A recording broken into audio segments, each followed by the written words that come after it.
हमारी संख्या 100 करोड़ हो जाएगी, तब हमारे वोट से चुने हुए नेता हमारी बात सुनने के लिए बेबस होंगे, और यदि वो जी। नहीं सुनते हैं तो हम हम्म। उन्हें बड़ी आसानी से रिप्लेस कर पाएंगे।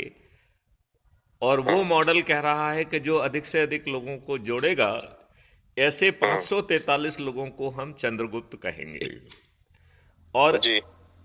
उन्हें एमपी का टिकट मिल जाएगा। हम्म। और हम 100 करोड़ लोग संकल्प लेंगे उन्हें विजयी बनाने का, और जिस दिन हम्म। वोटिंग होगी ईवीएम मशीन का बटन दबाएंगे तो सभी हम्म। 543 चंद्रगुप्तों का विजयी होना, डॉक्टर हम्म। साहब you will agree with me, के लगभग तय होगा।